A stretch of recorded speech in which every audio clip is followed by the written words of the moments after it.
लोग आ गए होंगे, हम लोग आज के बाद अब क्लास शुरू करते हैं। तो टॉपिक का नाम है नया चैप्टर, हम बोल रहे हैं इस एनसीईआरटी के हिसाब से चैप्टर नंबर 2 चल रहा है, लेकिन मेरे हिसाब से हम लोग चैप्टर नंबर 3 पढ़ने जा रहे हैं। पहला हम लोग चार्जेस एंड फील्ड था, दूसरा हमारा पूरी तरह से गॉस लॉ को समर्पित था, जिसमें अर्थिंग बचा हुआ है और भी काफी चीजें बची हुई है। अभी आपको इलेक्ट्रिक डाइपोल भी बचा हुआ है, ये मत भूलिएगा कि पहले वो सब कहाँ गया। कुछ कुछ एक्सप्रेशन बचे हुए हैं डाइपोल के, तो अलग से हम पढ़ाएंगे, घबराइएगा मत। पोटेंशियल खत्म होने के बाद वो सब हम करते हैं, ठीक है। तो अब हमारा लेसन नंबर 3 शुरू हो रहा है मेरे हिसाब से, लेकिन एनसीईआरटी से अभी लेसन नंबर 2 चल रहा है। उसमें भी 2 चैप्टर घुसा दिया एनसीईआरटी, कैपेसिटर एंड पोटेंशियल। तो हम कैपेसिटर को अलग करेंगे, तो मेरा लेसन नंबर 4 हो जाएगा, वो ध्यान रखिएगा, ठीक है। तो हम लोग इस तरह से चलते हैं ताकि वो अच्छे से समझा जाए। लेकिन आप 4 लेसन पढ़ने के बाद भी आपको महसूस हुआ कि एनसीईआरटी का सिर्फ 2 लेसन कंप्लीट हुआ है। अब एनसीईआरटी खिचड़ी बना के रखा है तो मेरी गलती नहीं, हम लोग को तो सेपरेटली पढ़ना ही पड़ेगा ना। बाकी किसी भी किताब में आप देखोगे सब चैप्टर तो सेपरेटली ही मिलेगा, ठीक है। सिर्फ एनसीईआरटी की किस्मत ऐसी है कि वो ऐसा कर रहा है। तो नया चैप्टर है, हाथ मुंह धो के बैठ जाइए और सुनना शुरू करते हैं इस नए चैप्टर। नाम भी बड़ा प्यारा है इसका, इलेक्ट्रोस्टैटिक पोटेंशियल। Electrostatic potential. कोई भी नया चैप्टर शुरू होने से पहले इसका बेस आपको बहुत जरूरी है क्लियर होना। वैसे आपने पोटेंशियल वाला टर्म सबसे पहली बार आपने क्लास 10th में सुना था, ठीक है। उसके बाद आपने ये टॉपिक सुना 11th में, ग्रेविटेशनल पोटेंशियल और ग्रेविटेशनल पोटेंशियल एनर्जी। अब आप सीखने जा रहे हैं electrostatic potential and electrostatic potential energy. Chapter का नाम लिखे हैं इलेक्ट्रोस्टैटिक पोटेंशियल, लेकिन इसमें पहला टर्म हम लोग पढ़ेंगे इलेक्ट्रोस्टैटिक पोटेंशियल एनर्जी। ध्यान रखिएगा, सवाल ये उठता है कि एनर्जी 2 तरह का होता है, हम सब जानते हैं एनर्जी 2 तरह का होता है। Number 1 is your kinetic energy और नंबर दूसरा आपका है पोटेंशियल एनर्जी। दोनों एनर्जी मिलके जब भी आप कहीं पे वर्क करते हैं तो वर्क में दोनों एनर्जी शामिल होता है, काइनेटिक एनर्जी और पोटेंशियल एनर्जी दोनों मिलके वर्क होता है ना। टोटल वर्क डन दोनों एनर्जी के लिए होता है। अगर हम यहाँ से यहाँ तक, मान लो मोबाइल है, मोबाइल को उठा के यहाँ से यहाँ तक ले भी गए तो यहाँ पे दोनों एनर्जी हमारा काम कर रहा है, काइनेटिक एनर्जी भी और पोटेंशियल एनर्जी भी, ठीक है। दोनों एनर्जी काम करता है। खैर, तो किसी भी पार्टिकल को जब आप एक जगह से उठा के दूसरे जगह तक ले जाते हो तो असल में आप उसके ऊपर वर्क करते हो और वही वर्क उसमें जमा हो जाता है दोनों एनर्जी के फॉर्म में, काइनेटिक एंड पोटेंशियल एनर्जी। हम आपसे अगर पूछे कि काइनेटिक एनर्जी का फॉर्मूला आप क्या जानते हो तो आपका जवाब होगा हाफ mv², जो कि क्वाइट ऑब्वियस है, आप बचपन से सुनते आ रहे हैं। लेकिन अगर आपसे हम पूछे कि पोटेंशियल एनर्जी का फॉर्मूला क्या होगा, जो कि अब आप चूंकि 11th पढ़ लिए हैं बता दोगे, फिर भी कई लोग पहले बोल देंगे अब 11th पढ़ने के बाद कि पोटेंशियल एनर्जी, आप कौन सा पोटेंशियल एनर्जी पूछना चाह रहे हैं, अर्थ और मास सिस्टम का पोटेंशियल एनर्जी तो mgh होता है। अगर आप स्प्रिंग का पोटेंशियल एनर्जी पूछना चाहते हैं तो वो तो हाफ kx² होता है। अगर आप ग्रेविटेशनल पोटेंशियल एनर्जी पूछना चाहते हैं जो 2 मास के बीच होता है तो वो तो होता है potential energy, gravitational potential energy GPE - G m1 m2 by r। कहने का मतलब काइनेटिक एनर्जी हर सिचुएशन में एक ही फॉर्मूला है, हाफ mv², लेकिन पोटेंशियल एनर्जी का हर सिचुएशन में फॉर्मूला बदलते जा रहा है। अब हम आपसे बोलेंगे कि नहीं नहीं, हमें कोई एक फॉर्मूला बताओ। जैसे तुम काइनेटिक एनर्जी का एक डेफिनेशन दे दिया कि the energy possessed by a particle because of its velocity is called kinetic energy, जैसे आप बोलचाल में बोल देते हो, उसी तरह से आखिर ये पोटेंशियल एनर्जी है क्या। तो अब आपको यहाँ पे थोड़ा कंफ्यूजन होगा, तो इस कंफ्यूजन को आपको 11th क्लास में मैंने या किसी भी टीचर ने दूर किया है। कैसे दूर किया है वो देखिए, 11th क्लास को याद करने की कोशिश कीजिए। जैसे आप किसी भी पार्टिकल को एक जगह से उठाकर दूसरी जगह ले जाते हो, अब हम आपको सिखाने जा रहे हैं। अब 11th क्लास पूरी तरह से क्लास 11 पढ़ा रहे हैं, अभी शुरू नहीं हुआ है 12th। जब हम सिखाने जा रहे हैं अगर वो समझ में आए तो ये पूरा चैप्टर स्मूथली आपको समझ में आएगा, और जो हम सिखाने जा रहे हैं अगर वो आप भूल भी गए हैं तो 11th दोबारा सीखिए। अगर ये नहीं सीख पाते तो पूरा चैप्टर आपको ऊपर खाबर रास्ते की तरह लगेगा, कार में बैठे हुए ऐसे ऐसे जा रहे हैं, तो वो फील आपको करना है तो देखिए। तो आखिर पोटेंशियल एनर्जी होता क्या है, इसको जानने के लिए क्लास 11 हम लोग जानते हैं। पोटेंशियल एनर्जी के बारे में बात कर रहे हैं, पोटेंशियल एनर्जी के बारे में बात करते हैं। अब मान लो ध्यान से, अभी मान लो कि कोई पार्टिकल अभी यहाँ पे है, पॉइंट का नाम है ए बी, जो भी नाम है, दुनिया में कोई भी पार्टिकल है कहीं पे भी एग्जिस्ट करता है तो उसके पास एनर्जी है, भले वो रुका हुआ है तो उसके पास टोटल काइनेटिक एनर्जी नहीं होगा, टोटल पोटेंशियल एनर्जी क्यों ना हो। The energy possessed by a particle due to its position and configuration is called potential energy, ऐसे लोग बोल देते हैं कभी कभी। तो कोई भी पार्टिकल कहीं भी है, ऐसा कभी नहीं है किसी के पास जीरो एनर्जी होगा, नहीं, एनर्जी सबके पास है। अब मान लो अभी कोई पार्टिकल चल रहा है या कहीं मोशन में है, किसी भी जगह एक पॉइंट पे हम चेक किए तो इसके पास kinetic energy plus potential energy मिला के 100 जूल है। कितना जूल है? 100 जूल। अब आप इसको ए पॉइंट पे जो दोनों एनर्जी मिला के 100 जूल था, ए से उठा के बी तक ले गया। तो बी तक ले जाने पे इसका जो काइनेटिक एनर्जी और पोटेंशियल, ये इनिशियल था और ये फाइनल पोजीशन, काइनेटिक और पोटेंशियल दोनों बी पॉइंट पे देखा गया तो ये 300 जूल आ गया। तो हो सकता है यहाँ पे काइनेटिक एनर्जी 100 जूल होगा और पोटेंशियल, सॉरी टोटल 100 जूल है ना, हो सकता है यहाँ पे काइनेटिक एनर्जी हो सकता है कि 40 जूल हो और पोटेंशियल एनर्जी हो सकता है 60 जूल हो सकता है। और यहाँ पे हो सकता है काइनेटिक एनर्जी बढ़ के हो गया होगा 150 जूल और ये वाला बढ़ के, चाहे कुछ आपको आसान लगने के लिए हम बोल रहे हैं, चिंता ना करें, 50-50 मान लो, 50 + 50। अब ये हो गया बराबर, हम बंटवारा नहीं करना चाहते, ये बढ़ के मान लो 100 जूल और ये ज्यादा बढ़ गया, ये 200 जूल, दोनों मिलकर 300 हो रहा है। तो अब आप बताइए कि काइनेटिक एनर्जी में कितना का चेंज आया? तो काइनेटिक एनर्जी में कितना का चेंज आया? टोटल वर्क डन देखो, टोटल वर्क डन 100 जूल से 300 जूल चला, तो वर्क डन में कितना का चेंज आया? फाइनल माइनस इनिशियल 300 - 100 200 जूल का चेंज आया। इस 200 जूल में किसमें कितना का चेंज आया? तो काइनेटिक एनर्जी में कितना का चेंज आया? तो final kinetic energy minus initial kinetic energy 100 - 50, यानी काइनेटिक एनर्जी में 50 का चेंज आया। और पोटेंशियल एनर्जी में कितने का चेंज आया? तो पोटेंशियल एनर्जी में चेंज आया 200 - 50, यानी 150 का चेंज आया, यही ना। अब हमसे कोई बोलेगा कि मान लो इस पॉइंट पे इतना इतना एनर्जी था, 50-50, ठीक है, ये सब में आया ना कि चेंज कैसे निकालते हैं। अब कोई बोला कि हम बी पॉइंट पे आ गए और टोटल अब 300 जूल हो गए, ये पता नहीं किसका कितना है। अब बोला कि जरा बताइए कि पोटेंशियल एनर्जी में कितना का चेंज हुआ है, बता पाइएगा? आप बोलेगा भाई अंतर का पता ही नहीं है, कौन कितना मिलाया है, अपना कंट्रीब्यूशन अब किसका कितना है, हम कैसे बताएंगे जब तक आप फाइनल वैल्यू नहीं बताइएगा कि कितना का चेंज किसमें आया है। लेकिन अगर हम ये बता दें कि काइनेटिक एनर्जी में कोई बदलाव नहीं हुआ है, हम फिर से बोल रहे हैं, हमको निकालना है चेंज इन पोटेंशियल एनर्जी मान लो, लेकिन पॉसिबल क्यों नहीं हो रहा है? क्योंकि जब भी हम किसी पार्टिकल को यहाँ से वहां ले जाते हैं तो उसमें दो वर्क जो करते हैं वो दो तरह की एनर्जी में बढ़ता है, काइनेटिक में और पोटेंशियल में। तो हम कैसे निकालेंगे चेंज इन पोटेंशियल एनर्जी, कैसे निकालेंगे?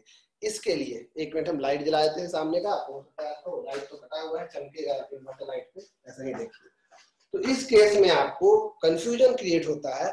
तो अगर हम ये कह दें कि सिर्फ चेंज इन पोटेंशियल एनर्जी निकालना है, तो हम ये कह दें कि काइनेटिक एनर्जी में कोई बदलाव नहीं हुआ, जितना काइनेटिक एनर्जी पहले था उतना ही अभी भी है, यानी पहले 50 था तो अभी भी ये 50 है। अच्छा, टोटल बदलाव कितने का हुआ था? 300 - 100, बदलाव कितने का हुआ है? 300 - 100 200 का। तो जब काइनेटिक में कोई बदलाव नहीं हुआ है तो पूरा 200 किस में बदलाव हुआ होगा? पोटेंशियल में, यानी पोटेंशियल अब हो गया होगा 250, तब में ये 300 होगा। यानी पोटेंशियल में कितने का बदलाव आया भाई? तो 250 - 50। पोटेंशियल एनर्जी में कितने का बदलाव आया? 200 का। और टोटल एनर्जी में भी कितने का बदलाव आया? 300 - 100 200 का। ऑब्वियस सी बात है, जो टोटल एनर्जी में बदलाव आएगा वो पूरा बदलाव सिर्फ किसके कारण होगा? पोटेंशियल एनर्जी के कारण, क्योंकि हम क्या बोल दिए हैं, किस एनर्जी में कोई छेड़छाड़ नहीं किए हैं, तो काइनेटिक एनर्जी में।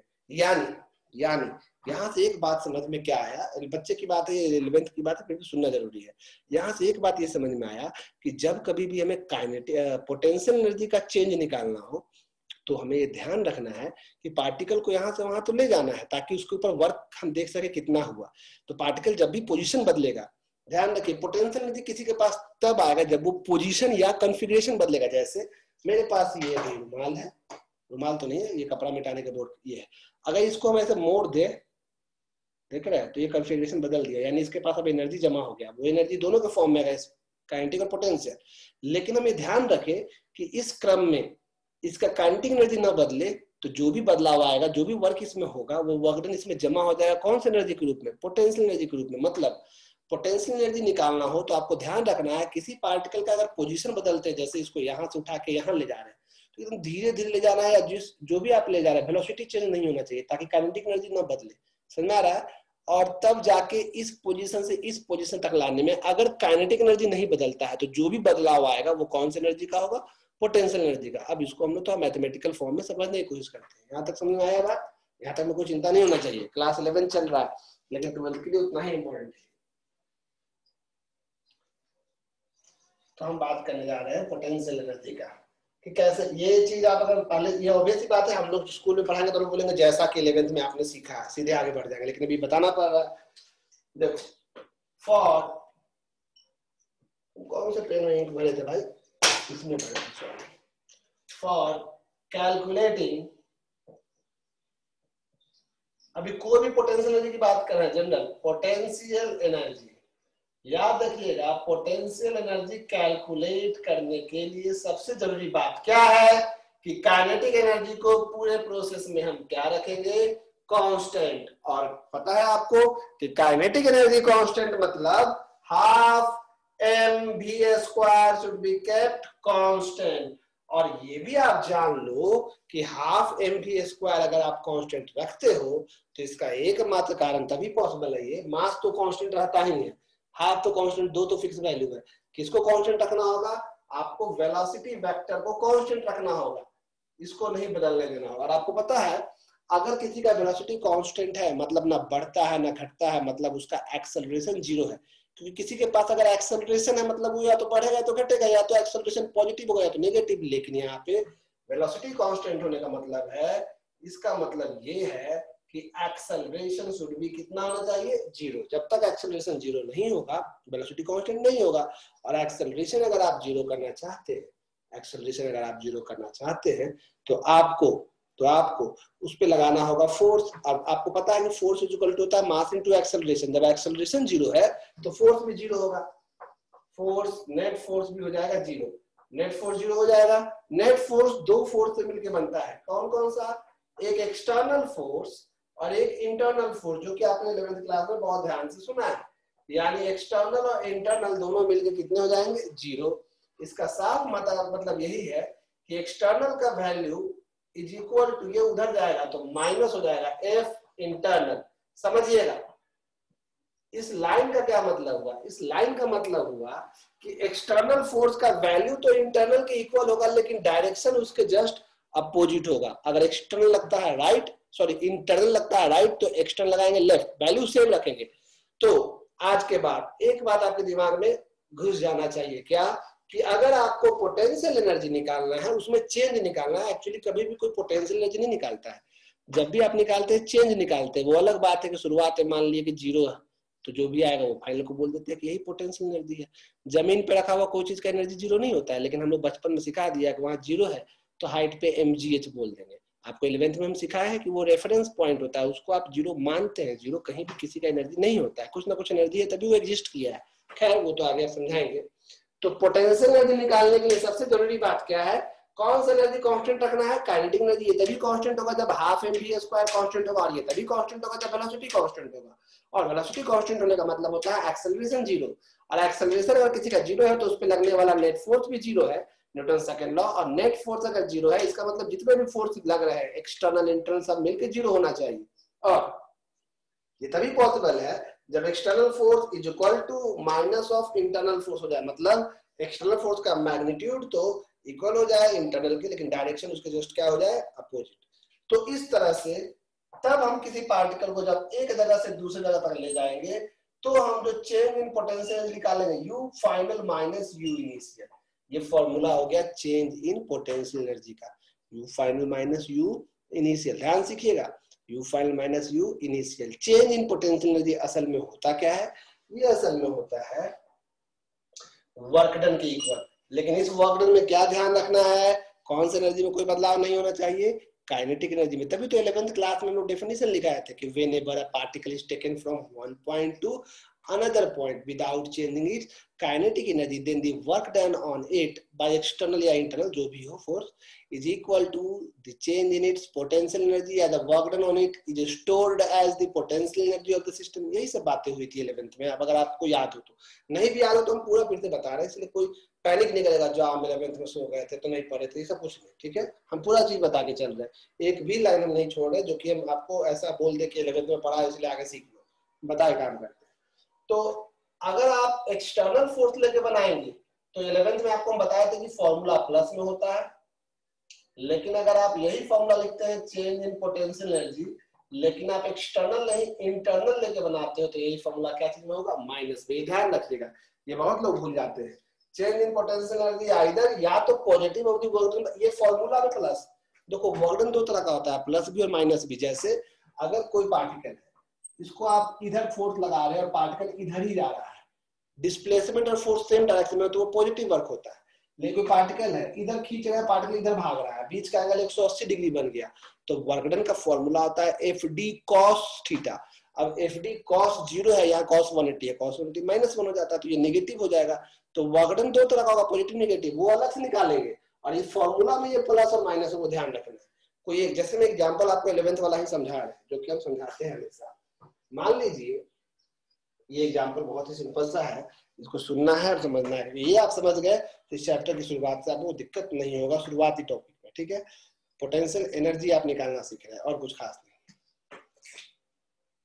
मान लीजिए यहाँ पे ग्राउंड का बना दिए, ग्राउंड पे एक पत्थर रखा हुआ है, पॉइंट का नाम ए है, हम चाहते हैं कि इसको ए से उठा के बी पर ले जाए, ए से उठा कहाँ ले जाए, बी पे, और चेंज इन हम पोटेंशियल एनर्जी निकालना चाहते हैं, चेंज इन पोटेंशियल एनर्जी। तो ये ध्यान रखना है, सबसे पहले हम इंटरनल फोर्स खोजेंगे, क्योंकि जब तक इंटरनल नहीं मिलेगा हम एक्सटर्नल लगाएंगे कैसे। तो पहले इंटरनल फोर्स, इसमें एकमात्र इंटरनल फोर्स जो काम कर रहा है वो है इसका वेट mg, नीचे की ओर काम कर रहा है देखो mg, और ये आपका है F इंटरनल, दिख रहा है F इंटरनल। तो हम एक्सटर्नल फोर्स ठीक इसके इक्वल और अपोजिट लगाएंगे ऊपर की ओर, इधर से F एक्सटर्नल, मान लो इसको खींच के ले गए H हाइट तक। ध्यान देने वाली बात है यहाँ पे, ये ध्यान रखना है, इस एग्जाम्पल में F एक्सटर्नल का जो वैल्यू है, मैग्नीट्यूड, वो F इंटरनल के इक्वल हमेशा होना चाहिए, डायरेक्शन उल्टा कर दिए mg। ये कोई नहीं सोचेगा कि ऊपर ले जाना था इसलिए एक्सटर्नल फोर्स ऊपर लगा है, नहीं, ये सोचना है कि इंटरनल फोर्स नीचे लग रहा था इसीलिए एक्सटर्नल ऊपर लगा है। फिर से हम इसको समझाने की कोशिश करेंगे और उसमें कंफ्यूजन भी क्रिएट करेंगे, ध्यान रखिएगा। तो ये तो आप समझ में आ गया, ये बहुत इजी सी बात है, इसमें कोई नया बात नहीं बताया आपको। आपके मन में ये बिल्कुल नहीं आना चाहिए कि दोनों फोर्स इक्वल और अपोजिट है तो कट के जीरो हो जाएगा तो मूव नहीं करेगा। हम बताते हैं फोर्स जीरो होने का मतलब होता है एक्सेलरेशन जीरो, लेकिन वेलोसिटी जीरो नहीं, वेलोसिटी कांस्टेंट। तो एक बार अगर आपने मोशन दे दिया उसको, इनफाइनाइट सिमल फोर्स लगा के एक बार मोशन शुरू हो गया तो उस कांस्टेंट वेलोसिटी से वो मूव करेगा, भले ही उसके ऊपर लगने वाला नेट फोर्स जीरो हो जाए, ठीक है, ध्यान रखिएगा, ये बार बार कर रहे हैं। तो इस बार अगर आपसे पूछते हैं कि ए से बी में वर्क डन कितना होगा, मेथड नंबर 1, जैसे मान लो आप लोग बनाते हो मेथड 1, तो आप बोलोगे कि हाँ भाई work done by external force कितना होगा, तो आप बोलेगा वर्क डन का फॉर्मूला आता है फोर्स इनटू डिस्प्लेसमेंट। क्योंकि फोर्स भी ऊपर है और डिस्प्लेसमेंट भी ऊपर की ओर है, इसीलिए देखो एफ डी कॉस 0 1 होता है। तो जब फोर्स और डिस्प्लेसमेंट दोनों सेम डायरेक्शन में हो तो पॉजिटिव वर्क होता है, इसलिए आप माइनस नहीं लगाए। देखिए एक्सटर्नल फोर्स है mg, डिस्प्लेसमेंट है h, तो work done by external force plus में आया है ना mgh। अब सुनो, since change in potential energy का फॉर्मूला होता है positive of the work done by external force plus, और ये भी प्लस में ही आया है, इसीलिए u final minus u initial is equal to mgh। वो अलग बात है कि हम लोग ये मान लेते हैं, ये मानते हैं कि अपने मन से मानते हैं कि हाँ यहाँ पे रेफरेंस पॉइंट है, यहाँ जीरो मान लिए। मान लो इस जगह पे हम बोले कि इनिशियली पोटेंशियल एनर्जी जीरो है, तो u इनिशियल अगर जीरो हो जाएगा तो ये जीरो अगर हो गया तो u फाइनल कितना हो जाएगा mgh, सीधे mgh लिख देंगे आंसर, है कि नहीं। तो ये आप लोग याद करते हैं। जैसे मान लो कोई बोलेगा कि एक्सटर्नल से हम क्यों बनाएंगे, हमको माना कि हम इंटरनल से बनाए, मेथड नंबर 2। तो अगर वो बोलेगा कि हम work done by internal force लिखे, तो वो लिखेगा F internal into displacement. F internal है mg, डिस्प्लेसमेंट है h, लेकिन यहाँ नेगेटिव क्यों लगाए, क्योंकि इंटरनल फोर्स लगा है नीचे और डिस्प्लेसमेंट हो रहा है ऊपर। अपोजिट डायरेक्शन में अगर आपका फोर्स है डिस्प्लेसमेंट को, तो एंगल 180 बन जाता है, जो कि 11th में आपने वर्क डन का फॉर्मूला पढ़ा है एफ डी कॉस थीटा, उसके हिसाब से बात कर रहे हैं, ठीक है।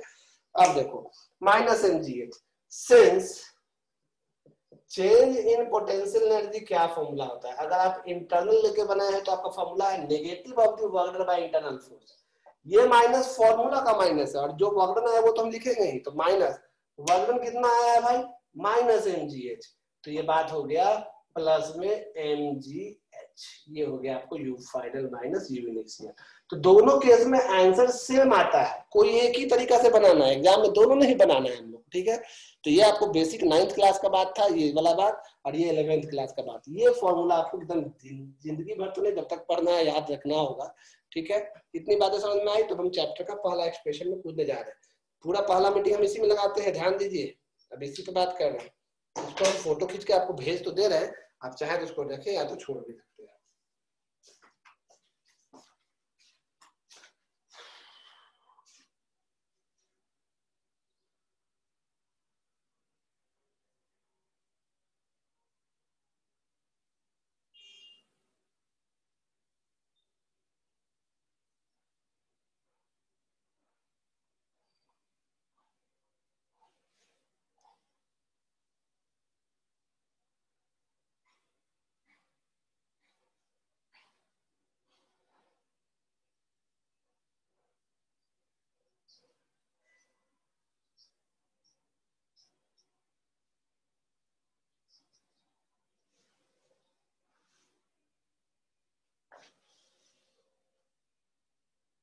आप देखो हो गया फोटो, सॉरी आपका व्हाट्सएप देखने के चक्कर में फोटो ही नहीं भेज पाए।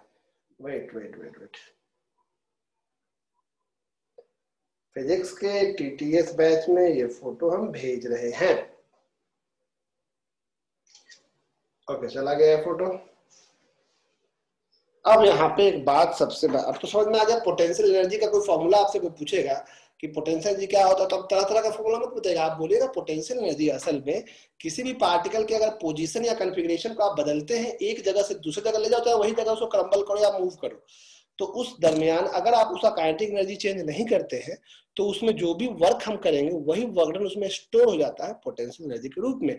दैट मीन्स जैसे काइनेटिक एनर्जी का फॉर्मूला होता है half M B square, potential energy का फॉर्मूला होता है आइदर पॉजिटिव, पोटेंशियल एनर्जी मतलब चेंज इन पोटेंशियल एनर्जी, ध्यान रखिएगा।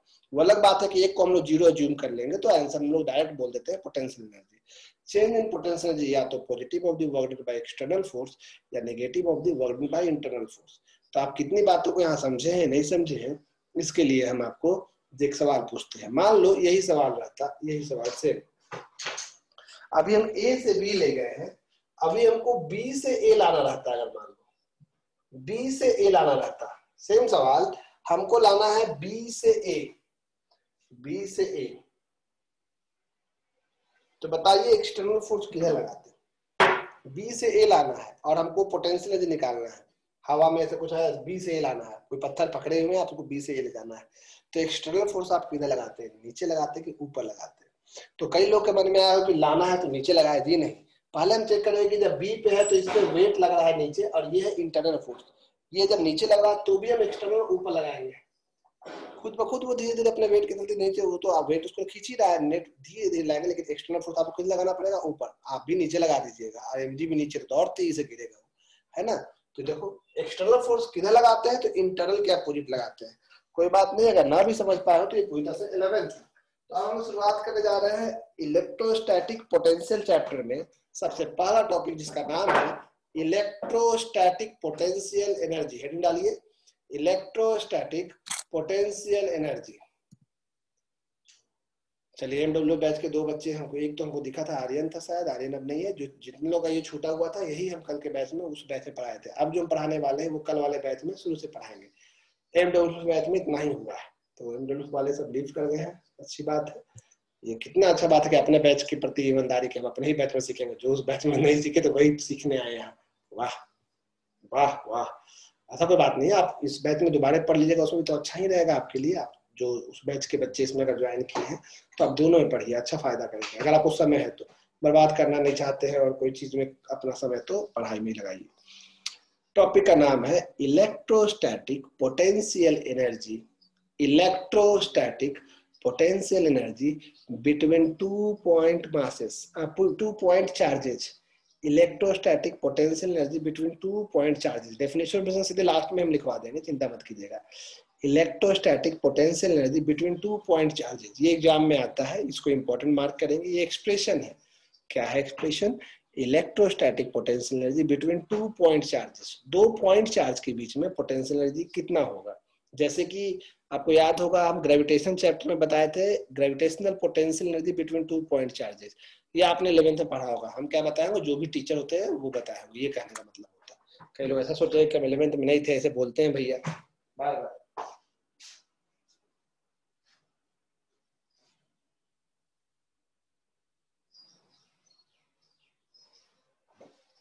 चलिए तो बात करें हम लोग इलेक्ट्रोस्टैटिक पोटेंशियल एनर्जी। एक बात ध्यान रखिएगा, इलेक्ट्रोस्टैटिक पोटेंशियल नहीं बोले, पोटेंशियल एनर्जी बोले। सिर्फ पोटेंशियल बोलेंगे तो मतलब अलग निकल जाएगा, सिर्फ इलेक्ट्रोस्टैटिक पोटेंशियल नहीं बोले, electrostatic potential energy between 2 point masses. आज की क्लास का पहला मीटिंग से ज्यादा इंपॉर्टेंट, पहला मीटिंग तो इंपॉर्टेंट था ही, तो यही बेसिक कॉन्सेप्ट से क्लियर करेगा। अभी ये मीटिंग में आपका जो हम थ्योरी शुरू कर रहे हैं ये आधा ही होगा, अगले मीटिंग में ये पूरा होगा, ठीक है। इसलिए ध्यान से दोनों मीटिंग आपको करना है अटेंड। और किसी कारणवश नेटवर्क या कोई इशू हो तो कल वाले बैच में सेम चीज होगा, ये भी आप ध्यान रखें। आपके लिए ही हम 2 बैच खींच रहे हैं, ये तो हमको भी यहाँ 25-25 बच्चे, या उस बैच में थोड़ा ज्यादा है 35-40 हो जाते हैं, तो इतना को शौक नहीं है कि दोनों बैच को कंबाइन करके रखना। 7 स्टूडेंट के लिए हम 2 बैच बना के रखें तो कोई जरूरी नहीं, पैंडेमिक है, सबको झेलना पड़ता है, हम भी झेले साथ, आप लोग घर में भी कष्ट हुआ है कि नहीं? पहले एक बैच में हम 60-58 बच्चे डालते थे, फिर 12th में बच्चे बढ़ जाता, 4-4 बैच चलता था। अब यहाँ पे सब मिला के 60 है किसी तरह से, उसमें भी कुछ लोग नालायक ही है। सबका नुकसान हुआ है।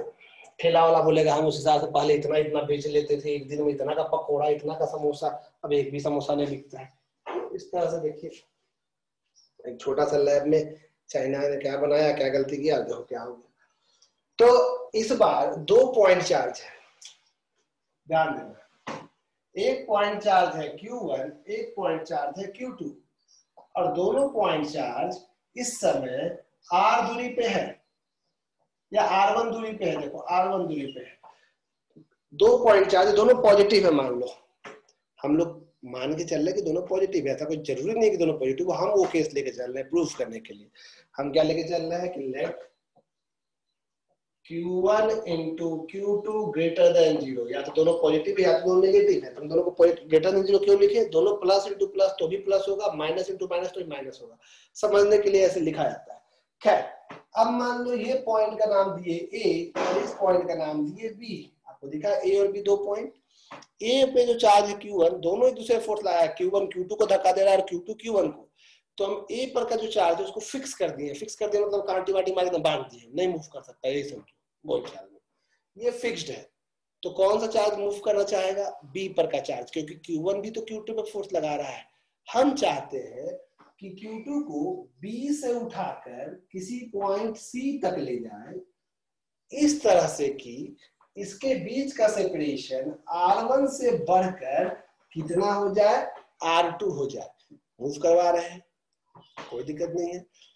अब आपको B से C तक ले जाने में ये ध्यान रखना है कि कौन से एनर्जी में चेंज नहीं करना है, काइनेटिक एनर्जी में ध्यान रखना है। क्योंकि हमें हेडिंग लिखवाया है हमने, चेंज इन पोटेंशियल एनर्जी या potential energy between 2 point charges, electrostatic potential energy between 2 point charges.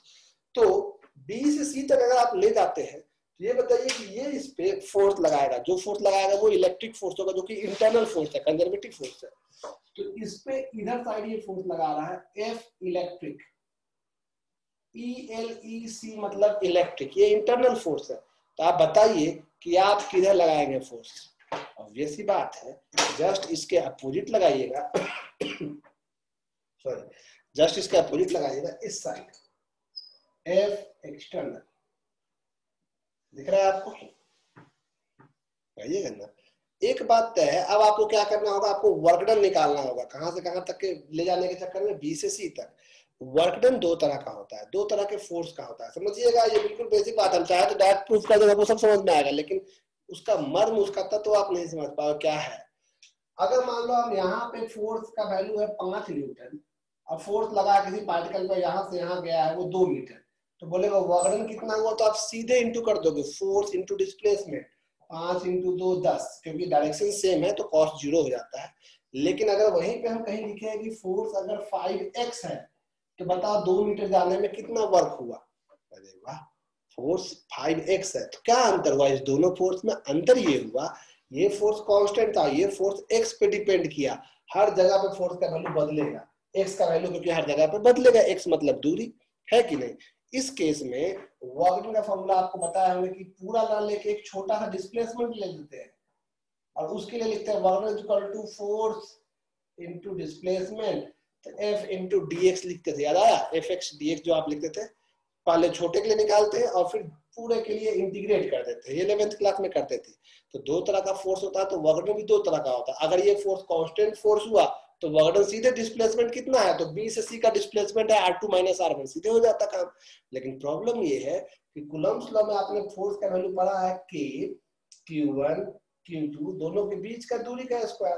Problem ये है कि दूरी कभी R1 है, कभी R2 है, कभी कुछ है, यानी ये फोर्स इस दूरी पे डिपेंड कर रहा है, कांस्टेंट फोर्स नहीं है। तो ध्यान रखिएगा। अब इस पे कुछ लैंग्वेज ऊपर लिखवाएंगे, जो बात वो आपको भी पहले छापने मत लगिएगा, ठीक है? अभी ऊपर लैंग्वेज लिखवाना क्योंकि एग्जाम में आता है। इस मीटिंग में जितना भी हो रहा है वो सुनते चलिए। तो अभी हमको यहाँ पे एक बात तो तय हो गया, यहाँ कुछ लैंग्वेज है कि यहाँ पे एक्सटर्नल फोर्स उतना ही लगाना है जितना कौन सा फोर्स है? इलेक्ट्रिक, यानी कि इंटरनल फोर्स है। और वो कितना है internal force? Q1 Q2 by 4 pi epsilon not. अब वो फोर्स जिस पॉइंट पे देखेंगे वहां का दूरी का स्क्वायर, जैसे यहाँ पे चेक करोगे तो r1, वहां पे चेक करोगे तो r2।